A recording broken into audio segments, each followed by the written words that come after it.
Deportiva y con swing. Deportiva y con swing. La factoría del deporte desde New York para ti. Es una máquina. Es una máquina Pensada para ti. pensada para ti. Número uno en las redes, dale like y compartir. Con informaciones importantes siempre frescas. Y con entrevistas que te ponen de cabeza. Lo mejor del deporte lo encontrarás aquí. Búscale en las redes, dale like y compartir. Suscríbete, Ay sí, infórmate. ok. Dale a la campana para que te llegue. Three very distinguished members to speak to you today. Three people that all Mets fans are very familiar with. And again, we want to welcome the audiences that are watching also as well on all the social outlets from SNY, as well as all the Mets social channels. I'm going to introduce each guest individually, and then we're going to ask them to make a couple remarks, our three guests, and then we'll go into a Q&A. So at that time, remember to use the raise your hand tab at the bottom of your screen, and we will be glad to call on you. And you can tell us who you would like your question intended for. So I will begin first with Mr. Ken MacKenzie. He an original Met in 1962 under Casey Stengel and was the only pitcher on the staff that season that had a winning record, going 5-4 in 42 games. MacKenzie graduated from Yale and would later return to be the Bulldogs head coach, where he would actually end up tutoring a young Ron Darling. Mr. MacKenzie went 3-1 and was second on the team with 3 saves as well in 1963. So Ken, welcome to the Zoom, and thank you so much for joining us today. If I could ask you to offer a few words of what you're looking forward to in attending Old Timers Day, as well as sharing any kind of memories or recollections from your time as a Met. Well, thank you, Howard. I have a lot of good memories from '62. I think the fondest memory I have is shit. Yeah. What? Keep going. Take your time. Okay, no, that's fine. I'll forget my own name. The Hot Rod Keneal was maybe the most fun of any player I played with. He is right up there with Bob Uecker. And Hot Rod had a ton of stories to tell, mostly about me, and I've never forgotten any of them. Hot Rod lived down in the Village in Manhattan, and so did we, my wife and I. And he said to me one day, "MacKenzie, you're down in the best place to live in New York, and you don't even know it." And the Hot Rod, he would tell me what all the action was the night before, and it was just a howl every time he told it. And the Hot Rod,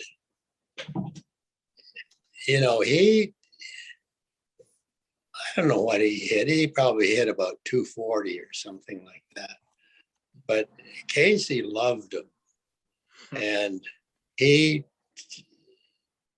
Hot Rod would find a pearl in just about every game we played. And Keep your eyes open. And he made it fun for everybody. And Casey loved him. Casey just absolutely loved him. And I think, Bauer, want you to shut up. No, thank you for sharing that. Appreciate that. And we all really look forward to obviously seeing you on August 27th, as a reminder that the Old Timers Day will take place on August 27th versus Colorado, and the festivities will begin at 5 p.m. that evening. So next up, would like to introduce Howard Johnson. Howard played with the Mets from 85 to 93. Hojo was a two-time All-Star. He earned 2 Silver Slugger awards and finished in the top 10 in MVP voting 3 times while he was with the Mets. He led the National League with 38 homers and 117 RBIs in 1991 and twice compiled 30-30 seasons. Hojo also ranks in the top 10 in Mets history in doubles, homers, RBI, runs, and stolen bases. So it's truly a privilege to welcome you, Howard, to our Zoom today. And if I could ask you the same, to just share your thoughts on what it means to return for the first Old Timers game in a long time, as well as any other memories that you'd like to as well share. Well, I appreciate you, Harold. Thanks for reaching out, and I'm glad to be on this Zoom call to see some familiar faces and catch up with a few guys. And I think the biggest thing is going to be seeing a lot of my ex-teammates and just kind of interacting again, just kind of going back to where we were back in the day. And then some guys that when I was a coach, like Billy, being able to see those guys and catch up with them as well. So I just love it. I mean, when I see guys like MacKenzie, one of the original guys, I mean, who doesn't love that? The guys that played for the Mets were part of the fabric of what was the history of the team. And there's a lot of fans now that really don't even know that history because they haven't had an Old Timers Day. And so now that that's back, and you're going to see a vast number of guys, I'm sure, be out there for it, and the fans will show up, and I'm excited to see that too. I'm excited to see how the fans react to all of us, because we all have different memories and things. Some of us good, some of us bad. I had some bad ones, I tell you that. But I just love the fact that we're going to get to New York again and see, the people. There are people. I'm excited about that, and I want to thank my teammates and a lot of fans out there that with our family this last year when Tanner had that unfortunate accident with his foot, and that's a big deal for us. And I'm excited that he's going to get a chance to see me play Old Timers Day. So right now I'm just a figment of his past. Papa Ojo, that's what I am. So it'll be great to be out there and be around people, and looking forward to it. Yes, thank you, Hojo. That'll change in August when you're able to take the field again. And last, but of course not least, would like to introduce Billy Wagner. Ooh. Billy was the Mets closer from 2006 to 2009, including the 2006 National League East Championship. He is one of 5 relievers in team history with 100 or more saves. Billy struck out 230 batters in 189.2 innings and posted a 2.37 ERA during his time with the Mets. He was a 2-time All-Star, and he received recently 51% of the vote for Baseball Hall of Fame induction this past January in his 7th year on the ballot. So that is trending correct, and we know a call from the Hall is in your future. So with that, Billy, I'd love to turn it over to you to speak about your thoughts about coming back to Old Timers game, as well as any other memories you'd like to share. Well, Harold, thank you for including me. I'm like Hojo. I'm excited to get back and see the fans, but really just see old teammates. I'm a historian fan of the game, so being able to hear their stories and kind of relive it, you know, for my father and my grandfather, who always told me about their favorite players, to be around some of those guys and just to catch up with guys that I haven't seen since retirement. It'll be great to get back. And, you know, it's just to see Hojo, to see some of these guys that were my heroes growing up, and I had so much respect for. I'm excited to see those guys. And, you know, my time in New York was tremendous. I loved every bit of it. Coming from Houston and Philadelphia and smaller markets from Southwest Virginia to show up in New York, you know, I grew to very fond of New York, and I had a lot of help and guidance when I was there. And so to see Jay and some of these guys from the past, I'm really excited. Excellent. Thank you for that, Billy. We are going to move on to our Q&A portion. Again, reminder, use the raise your hand tab at the bottom of the screen, and please indicate who you are directing your question to. We'll start with Eddie Coleman. Ed, your line is open. Thanks, Harold. Good to see all you guys. I have a question for each guy. So Ken, I'll start with you. I wondered, you pitched for the Mets in 2 years when they lost 231 games, and you got out of New York with a winning record, 8-5 and 4 saves. So exactly how did you do that? Well, which was the hardest part? I think George Weiss told me in spring of 63 that I was lucky. And I said to him, Mr. Weiss, I was trying to get a raise, and he didn't like to give out raises. And I said, if I didn't have some bad luck, I wouldn't have had any. We didn't have an infield that got very close to ground balls. And so they didn't make a lot of errors. But I shouldn't say that, because that's not very nice of me. But it's like I always said that we had a pretty good pitching staff because we threw the ball a long way. And I'm proud of the fact that some of the players who hit home runs off me were good hitters. I faced some really good hitters. Henry Aaron, Willie Mays, and Frank Howard. I threw a gamer to Frank Howard one night in Dodger Stadium. And I was still on the mound when the ball deposited itself up in the seats in left field.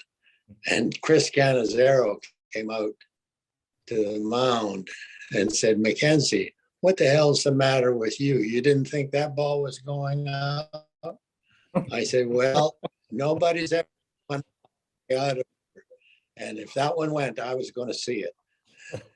And Thanks, Ken. Bateman said to me in Houston, hey, MacKenzie, you're really throwing the ball hard now. I said, how's that? He said, well, you're throwing it so far.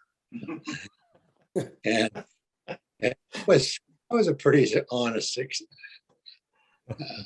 assessment of what I was doing. And yeah, so far. Thank you, Ken. Thanks, Ken. Hoj, I got a question for Hoj and Wags too, if I can. Please. Hoj, good. Hojo, good to see you. Good to see you, Eddie. We don't see this much more in baseball these days. You were a power and speed guy. You had 30 seasons, 30-40 year, I think as well too. Why do you think that is? And do you think that can come back in baseball as well? It could absolutely come back. I appreciate it. It's good to see you, man. You look the same. You never age. I don't know if that's good.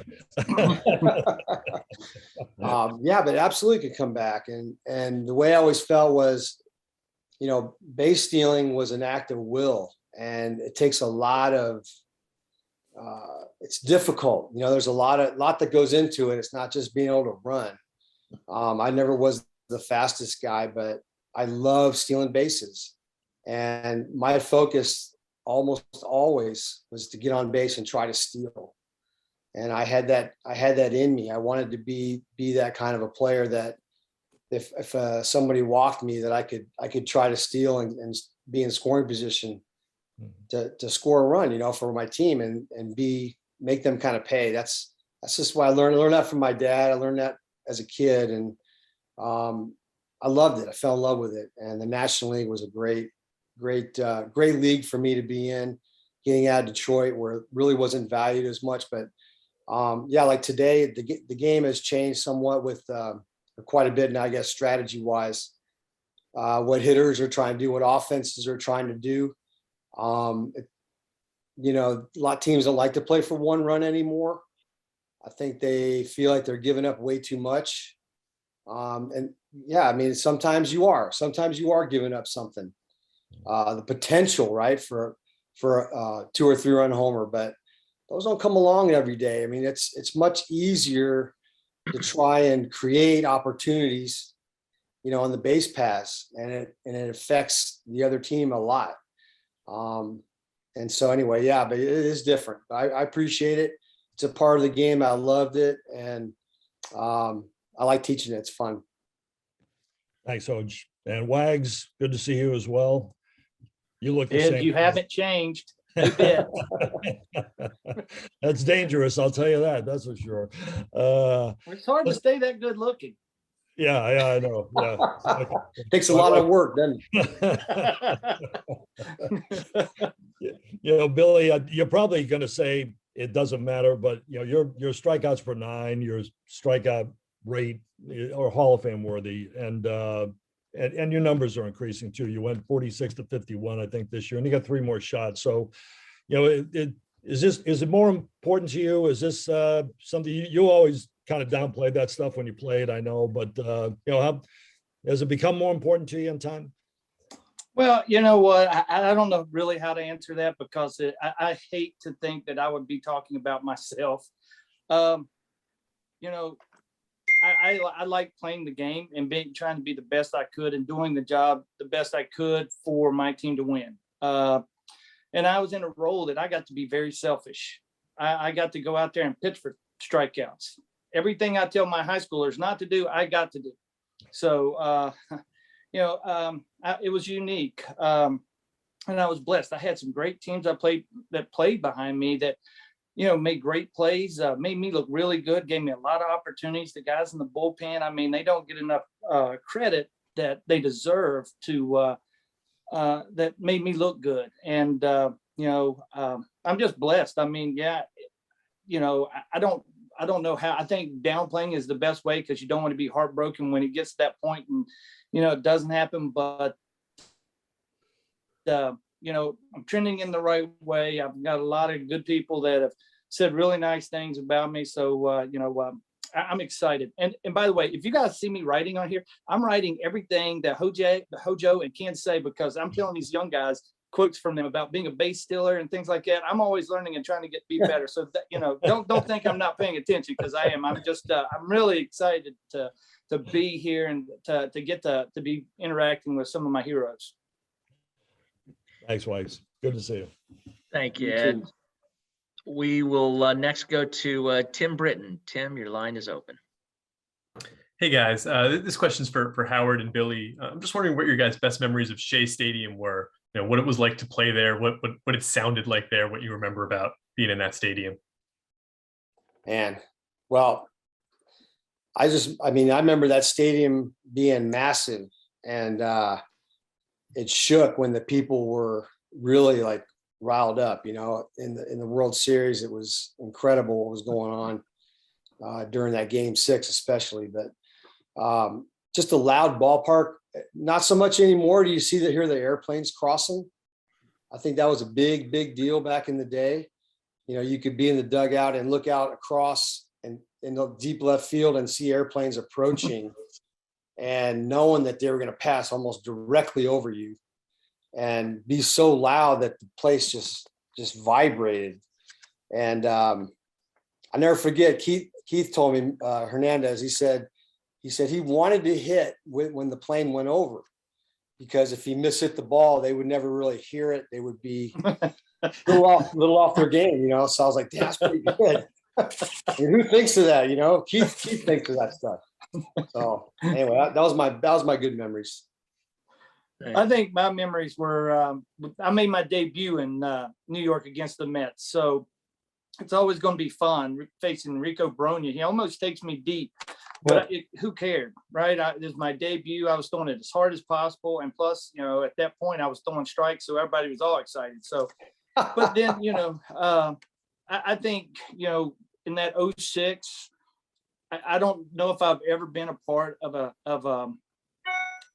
that passion of a crowd who, when you walked onto the field, I mean, they loved every bit about you. And I mean, they wanted nothing but success. And I mean, the stadium rocking, the planes going over, I mean, there was nothing like Shea Stadium. I mean, it's always going to be special. I love the old ballparks. I mean, but I mean, when that, you know, Hojo is exactly right. That there's nothing quite like that. That I get goosebumps thinking about the energy that crowd brings to you when you stepped out there and seeing the stadium rock, and it was just an awesome environment. Thank you. Thank you all for that. Next up, let's go to Mark Roseman. Mark, go ahead. Thanks, Harold. I got one for each of them. I'll start with Hojo. Hojo, first off, I'm glad that Tanner's doing well. Good to see you again. You're part of the 93 Mets, and if I remember correctly, I think it was the 20th anniversary of the Mets versus A's. So that was the old timers theme. What do you remember being a player and seeing the 73 Mets coming out 20 years later against the 73 A's? Man. Well, I grew up in west coast of Florida in Clearwater, but I was always an A's fan as a kid because that's when they were great, you know. So I got to see some players that I idolized when I was a kid, and you know, like Billy said, I love watching old games from the 70s. You know, even in the 60s, you know, color TV and everything started to come around. So there was a lot of things going on baseball wise. It was a much cleaner game to watch, like especially on television. Nowadays it's kind of broken up a little bit, but yeah, I just remember seeing all those players out there, and it just makes you think like when you were a kid, and it touches that part of us that propels us and drives us to play that game, the game that we, you know, grew up as a kid doing. And now we're getting a chance to play it and getting paid to play it. But we're still that kid inside, you know, because when those guys walk on the field, you feel it, you feel something. And that's what it's going to be like when we get out there on Old Timers Day. And Billy, for you, you know, Eddie mentioned the Hall of Fame and, you know, your numbers. You ever wonder what your career might have been had you not broken your right arm at age 7? I try not to, because I don't know if it could have been any better. Shoot, I mean, that was a life-changing moment that you didn't even know. You know, it's just, you know, a blessing. I think I don't try to think of that because it couldn't have been any better. And lastly, for Ken, you know, obviously there were so many great Casey Stengel quotes. I think the one for you was when you signed with the Mets, he said that you are now officially the lowest paid graduate of the Yale class of 56. What's your fondest memory of Casey Stengel? Well, I think Casey didn't have one memory. He had a lot of memories.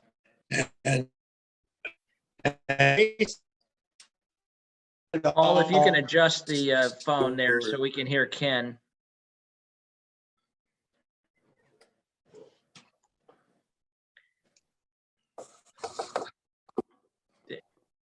There you go. Go ahead, Ken. Sorry about that. I think we can maybe hear you better now. Casey treated everybody like they were special. And he referred to me many times as his Yale man. And I played with another guy in Milwaukee who sort of put down the fact that you'd gone to college. And he used to have a favorite saying was, I seen it, I know. You don't have to go to college to know that. And Casey never did that. Casey was always on top of things. And he was a special guy. And I heard stories about how Casey would go to sleep in the dugout, but I never saw that. And I'll never say that I saw that. And Casey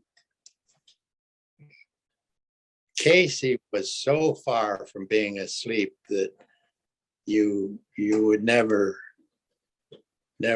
say that Casey was asleep at the switch. And that was special. And when I went up to say goodbye to him, he said, that's okay. I know you always did your best. And I appreciated that. I know you always did your best. And it might not have been very good sometimes, but it was what I could do. And Casey got the most out of you, I think. That's great. Ken, thank you. Next up, let's go to Tim Healy's line. Tim, go ahead. Hey, I have a question for Billy to follow up on your aside earlier. I was wondering what wise words from these other guys you have written down that you want to share with your players. Well, Hojo's always been one of my favorite. I mean, when he talks about base stealing and things like that,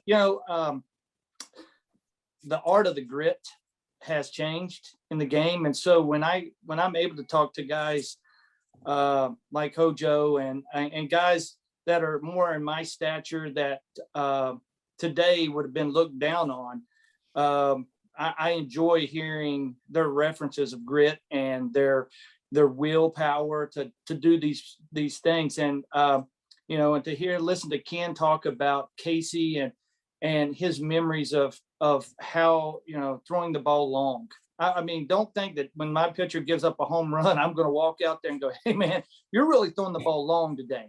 I think that's the greatest thing I've ever heard in my life. I mean, it goes back there beside the Mark Portugal comment when Bob Cluck walked out after Portugal had thrown 3 consecutive home runs, and Portugal asked him, "Why are you out here?" And he goes, "Because I'm letting them reload the cannons." I think those are the greatest comments to be icebreakers. And so, I don't know everything, but I know people that didn't know a lot more than me. And when I hear them talk, I like to write down what they're saying. And so when I hear Hojo and Ken and these guys say things, I like to put that down and file it back, because those are just the greatest memories. And Solid. at the Miller School there, how do you like doing that? And do you aspire to coach at higher levels at all? You know what? I do, not pro ball. I can't, I'm past that. I don't know if I can babysit. I mean, and I speak from experience. I know that when you're there, you're just a different breed. I really feel that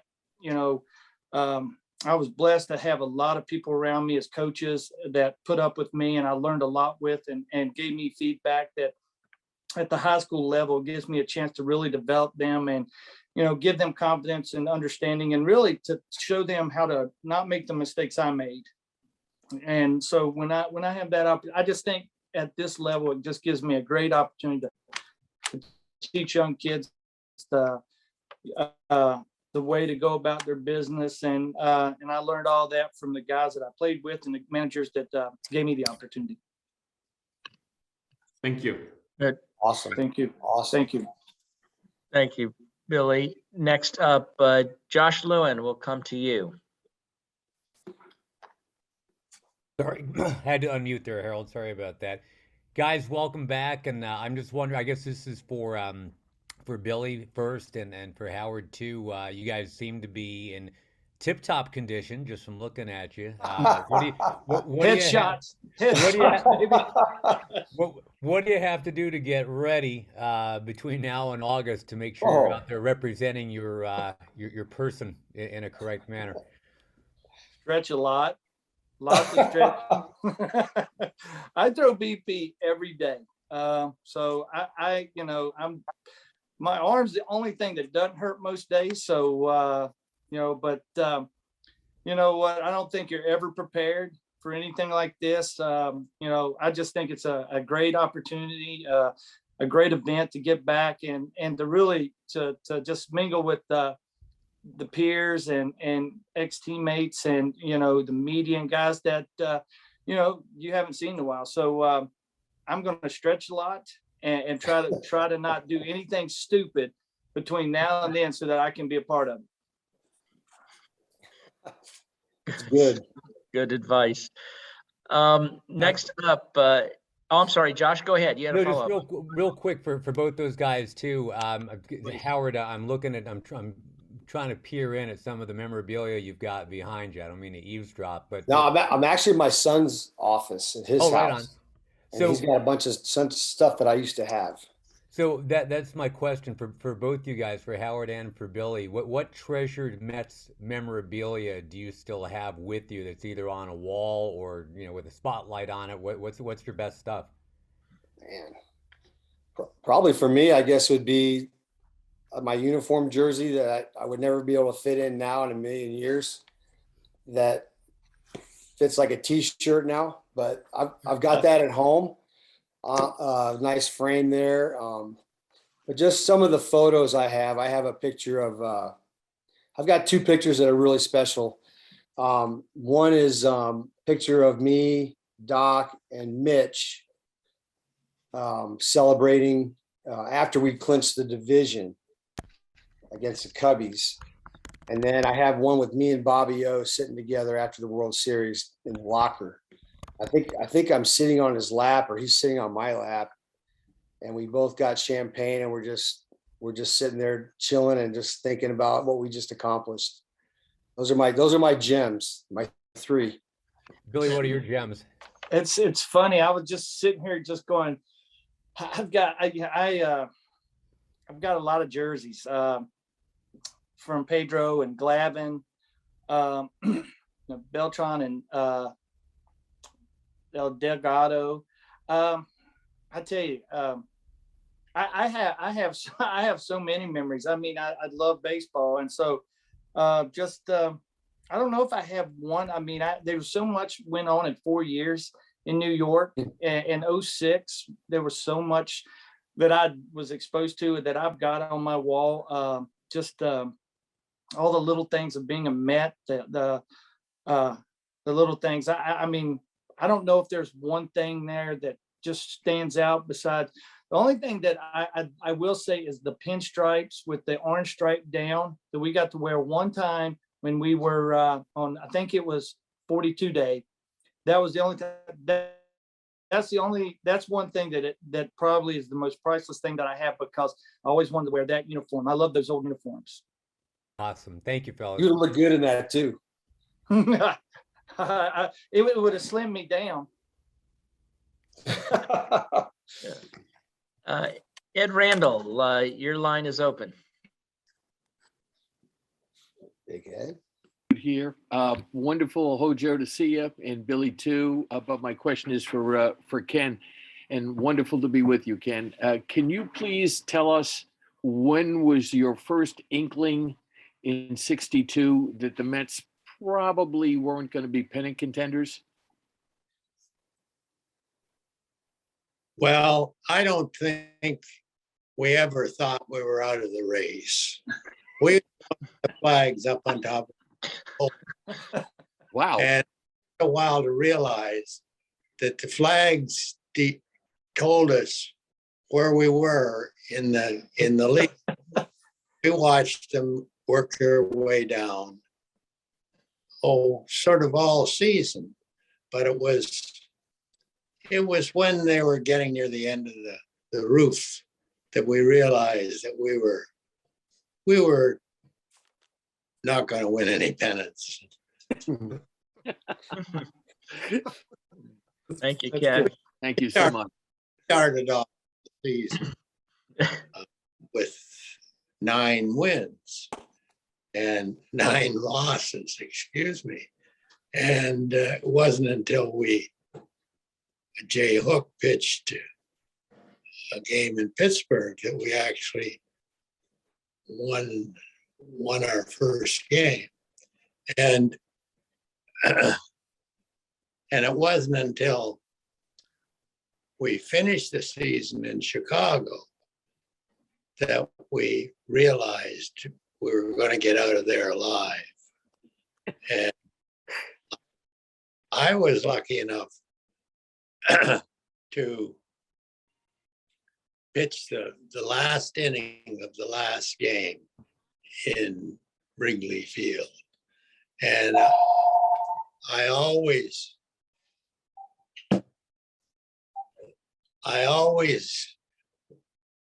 appreciated the fact that I actually pitched some baseball in Wrigley Field. And I've always felt sorry about my career in baseball that I never played in Boston. And it wasn't to be. And there's some great history in the National League,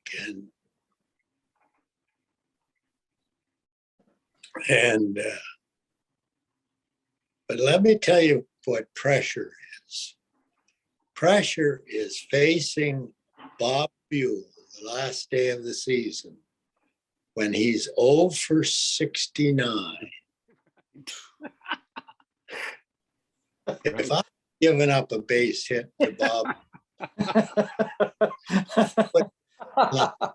everywhere, and that for me was real pressure. That's fun. Good one. Thank you, Ken. You gotta write that down, Billy. That was a good one there. Yeah. Great stuff. Mark Healy, your line is open. Well, good morning. This is good afternoon. It's morning for me. Good afternoon to everyone. It's great to see everybody. Ken, Hojo, of course, I covered with the Cyclones, and Billy. My question's for Billy. It's great to see everybody, but my question's for Billy. When you only pitched 4 years in New York, and I think that for all of the success that you had in Houston, I know that as your candidacy for the Hall of Fame becomes more and more, I think, prevalent, I think that the Met fans have really, it seems to me, just based on my interactions with them and a column that I wrote a couple of months ago about why you should be in the Hall of Fame. Does it mean something special to you that so many Met fans have supported your candidacy for Cooperstown? Oh, absolutely. Hey, and thanks for the article. Yes, it does. I mean, it's funny, short time, but like you were saying, Mets fans are so passionate, and they like blue collar. They like those grinders. They like those guys, and I fit that mold. And so, I was always interactive with the fans, and I mean, shoot, if you had a bad game, go to the daily the daily the next day, you're going to hear about it. If you had a good game, you're going to hear about it. You know, so that's where I'm from. I mean, I'm from a small town in Southwest Virginia, so everybody knows everybody. So being in New York City was like being in that small town, and so interacting was just part of it. And everybody was passionate about their baseball as like they are on all their sports. But I tell you, just going around, I think more people always say they recognize me as a Met more than anything any other place that I've been. So yeah, it's hard not to really embrace that moment and all the things that happened in that little short time. Good. Thank you, Billy. And also would like to thank Ken and Hojo as well. Thank you all for joining us. We really look forward to seeing you in August on this special night. And again, for sharing all these memories and stories. I know everybody appreciates hearing all of them. As a reminder, we're going to ask the three alumni to stay on this Zoom along with some other staff as we're going to continue to do a couple additional things. And I appreciate once again all the media that have joined us today. So this will conclude our Zoom, and we will. Otniel Batista en la máquina deportiva.com.